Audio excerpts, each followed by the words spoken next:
Okay, we are finishing with the story out of Google. So they had a bunch of protesters against Google's trade with Israel. So it was about the Israel-Gaza situation. And they protested against it. And then they actually occupied the office of, I think it was Thomas Kurian, the CEO of Google Cloud, and demanded that Google end its ties with Israeli companies. Eventually, I believe the police were called in, and all of the employees who were involved in occupying the office were fired. I think one thing that's notable about this that might be worth discussing is this is a change, at least in culture of Google as a representative of some of these companies, where there was a lot of tolerance for dissent of various sorts in the past, where I think the idea of getting fired for strongly expressing your political views at work was not generally what was done. Now, again, these people were not just expressing their political views, they were trespassing, in a sense, in someone else's office. But I think that there has been a bit of a sign of a changing tide of saying, well,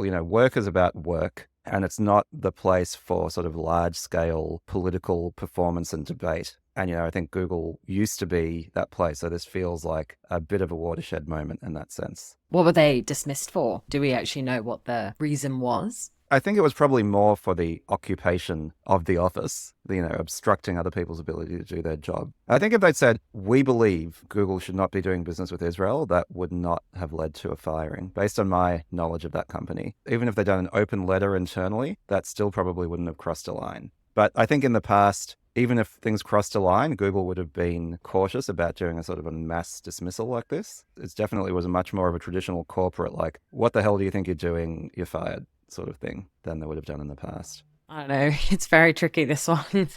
I don't think it's tricky at all. Good riddance.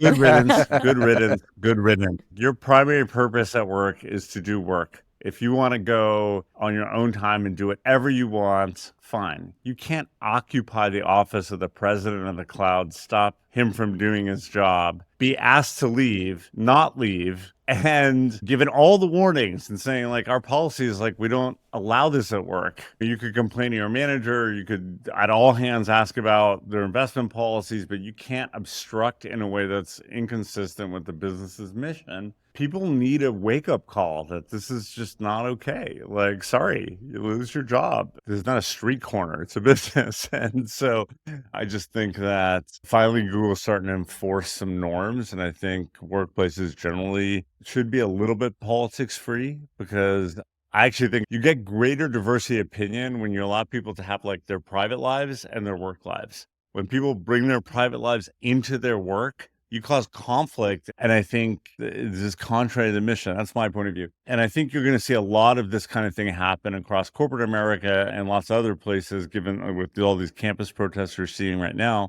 There was a 23, 24-year-old activist who was speaking at a city council meeting in Bakersfield, California. And she said, I'm going to murder each one of you or something to the 13 council members. And she got charged with 13 counts of terrorism, and she was crying in court. She couldn't believe that you're not allowed to threaten to kill people. And I just think like there's some weird thing. For a while, we were let people say what they want at work and in other places, and there has to be some sort of decorum. So anyway, I hope we're moving back to a little calmer world here. I largely agree. I think it is important that people have the right to protest and assemble and so on, and that if you in your own time are protesting, that should not affect your employment. I also think, within reason, it's not unhealthy within an organization to allow a certain amount of civil political discussion about, what the company's doing and, whether it's ethical and moral and so on. What I don't think is okay is, first of all, when work becomes effectively like a university campus and it's just people. There were people I knew at Google who spent most of their time just debating stuff on mailing lists to do with politics. I also somewhat agree that it can become a bit of an echo chamber. My politics were pretty well aligned with what most people at Google had, but I can see that if one had opinions that differed from the mainstream there, then you wouldn't feel able to participate comfortably.